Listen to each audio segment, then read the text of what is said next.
The growth of my channel fell heavily on my Plant vs Zombies 2 ranked videos, most notably the ones where I ranked every unlockable plant of their world.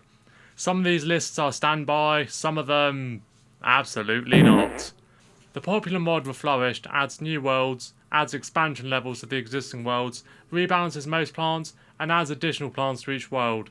These are a combination of plants that are premium, seedium and gemium in the vanilla game. Some of the unlocked plants from expansion levels are promoted in that world in vanilla, such as starfruit and electric blueberry, while others took a random non-adventure plant that is sometimes incredibly fitting, like tumbleweed and Wild West, and others that are questionable regarding both their theme and function, with iceweed and pirate seas being a very good example. This list covers all worlds, but I have discounted epic realms, as some of them have a very low number of plants. Furthermore, gemium plants tied to a world but not unlocked in it do not count. Also, I'm skipping over tutorial because, well, we all know it's sunflower. Alright, I'm GMVS, please hit like, subscribe if you're new. Right, let's go to the first world. The best ancient Egypt plant is squash. Squash has always been an extremely reliable and consistent instant killer, only marred in the sequel by prioritising zombies behind him, which can be a situational issue. This hasn't been changed in Reflourished. In fact, its only statistical difference is a slightly longer recharge. He's pretty much my go-to for a single target instant kill, though he can kill several zombies in his square. I will say that his placement in ancient Egypt is debatable, considering he cannot attack graves and he is not quite strong enough to take out the heavily armoured brick heads, or in this case pyramid heads, which debut here. But he is the strongest plant from Egypt, though I will give an honourable mention to Bok Choy, who is no longer directly outclassed due to balancing changes for his vanilla upgrade, and Snoopy, who strikes a good balance between his underpowered classic vanilla state, bearing in mind he requires IRL money, and his overpowered current form. The best Pirate Seas plant is Cherry Bomb. If you're familiar with this channel, you'll know that this is the most inevitable choice ever.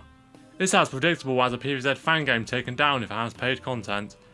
If you're new here, well, let me humour you. Cherry Bomb is my favourite plant in the entire franchise and has been since 2013. And even with that bias aside, I think he's clearly the best from this world.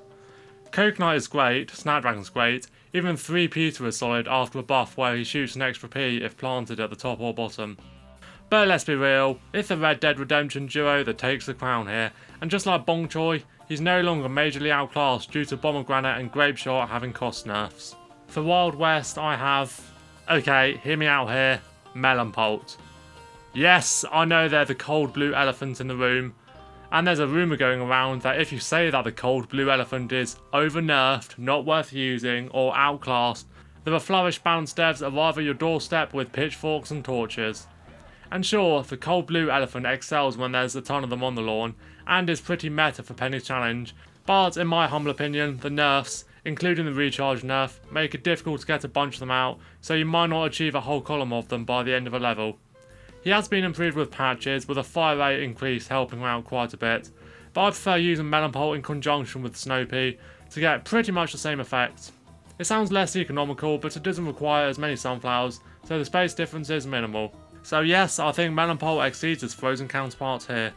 However, I will give an honourable mention to Old Tomato, who I never cared for in vanilla, but dude absolutely rips in this world thanks to the minecarts and is so much fun, despite conflicting with the cold blue elephant.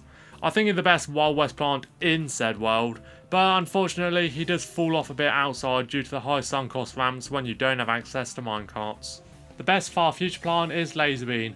Oh, but it's too expensive and not worth using anymore. There is a case to be made there, but he did get a damage buff as well, plus having a higher sunk cost discourages planting him in the early game due to the high wave escalation caused by his piercing. Not that anyone besides 660NJ actually cares about wave escalation, mind you. A lot of the powerful plants from this world got nerfed. Blover is no longer the ultra cheese for flying zombies, and magnifying grass is meh. Though I will give a shout out to the 2 expansion plants, Starfruit and Zoybean Pod, both essential tools for this expansion and quite useful to keep around. Dark Age's best plant is Magnashroom. This is going to be a storm in a teacup. I ranked it the best Dark Ages plant in vanilla, when in hindsight I'd say Sunshroom and Fumeshroom are superior, and those 2 are contenders in Reflourished, but for Sunshroom, I find that there's low-key no reason to use him again once you unlock another producer, we'll get to that. And his reduced HP means he's easier to kill, and losing the Mario Shroom is always punishing since he has to start from step 1. Fume is good, but the aforementioned laser beam generally does the job better. Another strong contender is Witch Hazel, and she shines in this world. Ironic, especially because she prioritises wizards, but outside of this world I would prefer to use the others in the 45S gang. Seriously, that's what the wiki calls it. And when factoring in Magnet Shroom's added utility for countering all stars, Scubas, Clockwork Zombies and many more, he retains his use in later worlds, and thus I think he's a GOAT of Dark Ages. The best plant from Big Wave Beach is Banana Launcher, fairly easy pick for me. Crocodile is slightly better compared to Vanilla, Chomper is decent but still outclassed, Tanglecow got a major improvement compared to before when he was one of the worst plants in the game, and then they introduce a zombie that can't be dragged by him, for Pete's sake, but is clearly the Banana Boy. He's still pretty powerful and reliable despite some minor stat changes, and he's not outclassed given his former upgrade Mistletoe is now as much use as a Snow Carrot. Though I will say Homing Thistle is a close second. Up, banana. Frostbite Caves now, and I've got Stunyon. A mainstay in my setup, probably even more than Cherry Bomb to be honest. Simple but extremely reliable. Has area of effect unlike Iceberg, stops the zombies in place unlike Stallia. There's some pretty stiff competition from Hurricane in this world, who I also use a hell of a lot, mostly as a get out of jail free card, and he comfortably beats Blover in this game, but I have to give the gassy guy the badge of honour. Lost City now, and this one's tough. Nearly all of the plants in this world are equally matched, but I'm going to have to go with Red Stinger. This is probably personal bias as I have always found this guy extremely reliable. He's generally better than Repeater if not using torture setups, though this can be contested with Torchy Boy's rework. There's strong contenders such as Daisy Chain, who combines offensive and stalling attributes, but I find them a bit pricey on Reflourished and they take a while to get to full power. And Lava Guava, who is a strong instant killer, but since his damage is quite slow, he's not as trustworthy as some of his contemporaries, especially if you need to dispatch a relatively bulky zombie quickly. Some would also say Stallia, but as I said above, Stunyon is the stronger staller. All things considered, I think Red Stinger takes the crown, although even with the buffs to his middle and front forms, I don't think he's worth using outside of his fully offensive form. The best plant of Neon Mixtape Tour is Time Warp. This was a placement I didn't want to do, especially as a staunch defender of intensive carrots even on vanilla, and in this mod he got his sunk cost cut in half, which greatly increases usage, and the uptick of zombie that can take out plants further to the left makes him more useful, especially in Caliginous Carnival. He was my lifeline there. But with Time's availability in other worlds, he can and damn right will save you from a sticky situation. While I typically prefer to use Hurricane for a less powerful effect that can be used more frequently, it's Warp Time for the win. The best Jurassic Marsh plant is Primal Sunflower. Pretty obvious pick in my eyes. The world houses 3 of the best plants in the whole game in vanilla, but Primal Potato Mine got nerfed to the point he's barely useful above Potato Mine, except possibly at the start of huge waves. And Primal Walnut is still very good, but it's PSF that takes it. The health buff was an excellent balancing decision as it teaches the player to plant them in front of attackers, and a cost nerf means she doesn't immediately make up a planting price, so it can slow down production at the beginning of levels. That is until you get the starting sun bonus upgrade from the store, and once you've got that, I honestly don't see why you'd use any other primary sun producer outside of Dark Ages or when using shadow plant setups. Speaking of which, for modern day I have Dust Globber in the top spot. This is a plant I didn't use much in Reflourished until they buffed a bunch of shadow plants, including the Lobber herself, who's now barely more expensive than she is in vanilla, and 2 columns with a Moonflower in between is a highly productive and highly damaging setup. I was amazed how easily this setup, plus a few supports, got through some of the tough Steam Ages levels. Shadow P is also a strong contender, especially since they got their stalling laser back, albeit to a lesser degree than on vanilla. But I feel like too many zombies can get near them and force them underground, so the Tangle Cow aspect can sometimes be a hindrance. A lot of people rate Shadow Shroom highly, but I believe Goopy overshadows him, and yes, his plant food is busted, but plant food is not enough.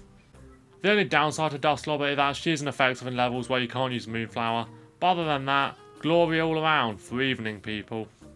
For Holiday Mashup, I've gone for Jack-O-Lantern. This was a plant I was not expecting to enjoy so much, as I was pretty disappointed when his tap to activate mechanic was removed in vanilla, and this change wasn't reverted on Reflourished. but then I discovered how quickly he just absolutely melts zombies and doesn't have a particularly long cooldown period. He's like a multi-use ghost pepper, and you might think that ghost pepper deserves this spot on the list. Truth be told, she's one of those plants I'd never gelled with. Just like lava guava, I'm not a fan of instants that don't kill the zombie instantly. And while GP's area is pretty impressive, and she had the explosion at the end, the explosion is pretty hard to gauge. Massive honourable mention to Collar Power, who can make a tough zombie fight for you and is probably the strongest out of the 45-second gang, but I just had to give it to the jack of all trades Lantern. The best steam ages plant is Maypop Mechanic. Not a hard choice for me. She's the only plant in this world I would say I actually like, but I love this thing. Probably my favourite non-vanilla plant in the mod so far. Basically Bowling Bulb if Bowling Bulb wasn't weaker than a half-opened can of Tesco brand Coke left in the hot sun. She's dangerous against hordes of zombies, and her ability to attack from behind is very useful for zombies that come out of manholes. Her plant food is also pretty solid, giving her a perma buff. Overall, if she isn't one of the game's best crowd controllers, she's one of the most fun for sure. And finally, Caliginous Carnival, and I've gone with Magic Shroom. This one was quite tricky as pretty much every plant besides Tiger Grass and the Great Zucchini are pretty strong. And even then, Tiger Grass ain't bad, she was just a poor choice in this world, and Zucchini did get a much needed buff. Magic Shroom combines manual and automatic attributes.